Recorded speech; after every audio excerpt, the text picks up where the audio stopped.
கர்த்தருடைய பரிசுத்த நாமத்திற்கு ஸ்தோத்திரம். தபசு காலத்தின் 21ஆம் நாளான இன்று தியானிக்கும்படியாக தெரிந்து கொள்ளப்பட்ட வேத வசனம் அப்போஸ்தலனாகிய பவுல் கொரிந்தியருக்கு எழுதின முதலாம் நிருபம் 10ஆம் அதிகாரம் 13ஆம் வசனம். 1 கொரிந்தியர் 10:13. மனுஷருக்கு நேரிடுகிற சோதனையே அல்லாமல் வேறே சோதனை உங்களுக்கு நேரிடவில்லை. தேவன் உண்மை உள்ளவராய் இருக்கிறார்.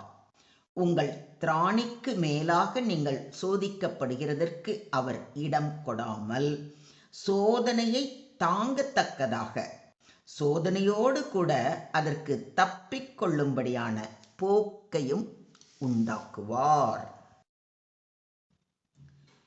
No temptation has overtaken you except such as is common to man. But God is faithful, who will not allow you to be tempted beyond what you are able. But with the temptation will also make the way of escape that you may be able to bear it. உங்களுக்கு ஏற்படுகின்ற சோதனை பொதுவாக மனிதருக்கு ஏற்படும் சோதனையே அன்றி வேறு அல்ல. கடவுள் நம்பிக்கைக்கு உரியவர். அவர் உங்களுடைய வலிமைக்கு மேல் நீங்கள் சோதனைக்குள்ளாக விட மாட்டார். சோதனை வரும்போது அதை தாங்கிக் கொள்ளும் வலிமையை உங்களுக்கு அருளுவார். அதில் இருந்து விடுபட வழி செய்வார். ஆமென். இந்த தபசு காலத்தில் பற்பல விதமான சோதனைகள் நேரிடும்போது நாம் கலங்கி விடுகிறோம். எனக்கு மட்டும் ஏன் இந்த சோதனை என்று வேதனைப்படுவோம். ஆனால் தேவன் சொல்கிறார், இது மனித வாழ்க்கையின் ஒரு பகுதி என்று. அது மட்டுமல்லாமல் திராணிக்கு மேலாக சோதிக்க மாட்டார் என்றும் பவுலடிகளார் உறுதி அளிக்கிறார். இது குறித்து சற்று விரிவாக தியானிப்போம். மனுஷருக்கு நேரிடுகிற சோதனையே அல்லாமல் என்று சொல்லியிருப்பதை கவனியுங்கள். உங்களுக்கு வரும் சோதனை தனிப்பட்டது அல்ல, அது மனுஷருக்கு பொதுவாக நேரிடும் சோதனையே. என் சகோதரரே, நீங்கள் பலவிதமான சோதனைகளில் அகப்படும் போது என்று யாக்கோபு கூறுவதிலிருந்து நாம் மட்டுமல்ல, மற்ற விசுவாசிகளும் இதே போராட்டத்தில் இருக்கிறார்கள் என்று தெளிவாகிறதல்லவா? தேவன் உண்மை உள்ளவராய் இருக்கிறார். இங்கே முக்கியமான வார்த்தை உண்மை உள்ளவர், ஃபெய்த்ஃபுல் காட். சோதனை வரும்போது கூட தேவன் நம்மை விட்டுவிட மாட்டார். அவர் நம்மை கவனித்துக் கொண்டிருக்கிறார். அவர் எல்லாவற்றையும் கட்டுப்பாட்டில் வைத்திருக்கிறார். கர்த்தரோ உண்மை உள்ளவர். அவர் உங்களை ஸ்திரப்படுத்தி தீமை நின்று விலக்கி காத்து கொள்ளுவார் என்று 2 தெசலோனிக்கேயர் 3:3 வாசிக்கிறோம். உங்கள் திராணிக்கு மேலாக என்று சொல்லியிருப்பதை கவனியுங்கள். இது ஒரு பெரிய வாக்குறுதி. தேவன் நம்முடைய ஆற்றலை அறிவார்.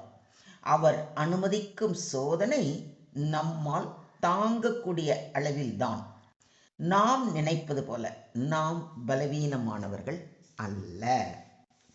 யோபுவின் சரித்திரத்தை நாம் வாசிக்கும் போது யோபுக்கு வந்த சோதனைகளை பார்க்கிறோம். ஆனால் தேவன் சாத்தானுக்கு ஒரு எல்லை வைத்தார்.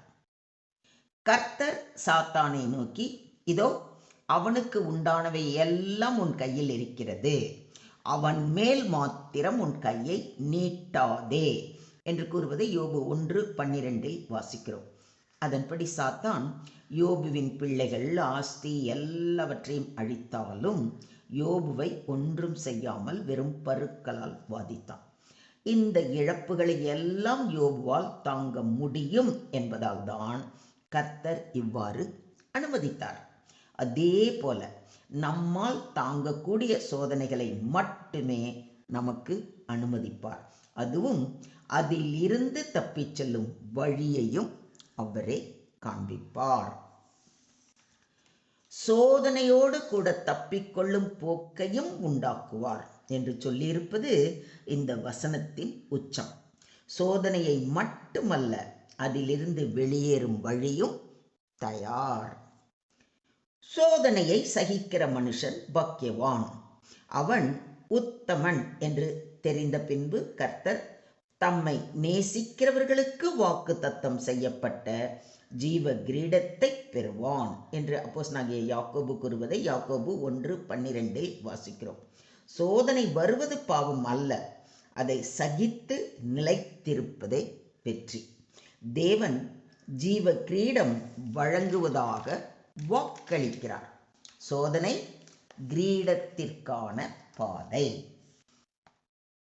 கர்த்தர் எல்லா தீமையினின்றும் என்னை ரட்சித்து தம்முடைய பரம ராஜ்யத்தை அடையும்படி காப்பாற்றுவார் என்று பவுலடிகளார் மிக உறுதியாக கூறுவதை தீமோத்தேயுக்கு எழுதின 2ஆம் நிருபம் 4ஆம் அதிகாரம் 18ஆம் வசனத்தில் வாசிக்கிறோம். இதே உறுதி நம்மிடத்திலும் இருக்க வேண்டும். விடுவிப்பு என்பது சில நேரம் சூழ்நிலை மாற்றம் அல்ல, ஆன்மீக பாதுகாப்பு. தேவன் சோதனையிலிருந்து காப்பார், சில சமயம் சோதனையின் நடுவே காப்பார். மொத்தத்தில் இன்றைய தியான வசனம் மூலம் நாம் கற்றுக்கொள்ளும் பாடம், சோதனை வாழ்க்கையின் ஒரு பகுதி. தேவன் வாக்கு மாறாதவர், நம்மோடு இருப்பவர், சோதனைக்கு எல்லை வைப்பவர், தப்பிக்க கதவு திறப்பவர். சுருக்கமாக சொல்வதானால், இன்றைய தியான வசனம் நமக்கு 4 பெரிய நம்பிக்கைகளை தருகிறது. 1, சோதனை சாதாரணமானது. 2, தேவன் உண்மை உள்ளவர். 3, சோதனைக்கு எல்லை உண்டு. 4, தப்பிக்க வழி உண்டு. இந்த தபசு காலத்தில் இந்த நம்பிக்கையோடு தேவன் பாதம் அமர்ந்து நம் குற்றம் குறைகளை உணர்ந்து வருந்தி அவரது வார்த்தைகளை வாசித்து தியானித்து அதன்படி நடப்போம். உயிர்த்தெழுந்த கிறிஸ்துவை எதிர்கொள்ள திராணி உள்ளவர்களாக நம்மை தேவன் தாமே மாற்றுவாராக. Today's verse teaches us that temptations are common to all people. God is faithful. He will not allow us to be tempted beyond what we can bear. With every temptation, He provides a way of escape. Trials are not meant to destroy us, but to strengthen our faith. Do you believe this? ஸ்தோத்திரம் ஆண்டவரே, ஸ்தோத்திரம் கர்த்தாவே, ஸ்தோத்திரம் ஸ்தோத்திரம் ஸ்தோத்திரம். உண்மையுள்ள தேவனே, சோதனைகளில் தளராமல் நிற்கும் மனதை எங்களுக்கு தாரும். எங்கள் பலவீனங்களில் உம்முடைய பலத்தால் தாங்கி வழிநடத்தி வருவதற்காக கொடான கொடி நன்றிகளை ஏறெடுக்கிறோம் அப்பா. சோதனைகளில் இருந்து தப்பிக்க நீர் காண்பிக்கும் வழியை கண்டறியத்தக்க ஞானத்தை தாரும். சிறிது கால சோதனைக்கு பின் நித்திய மகிமையை நினைத்து நிலைத்திருக்க கிருபை தாரும். சோதனையை சகிக்கக்கூடிய பக்குவத்தை தந்து நீர் வழங்கும் ஜீவ கிரீடத்தை பெற தகுதி உள்ளவர்களாக மாற எங்களை முற்றிலுமாக தாழ்த்தி உம்முடைய கரங்களிலே ஒப்பு கொடுக்கிறோம்.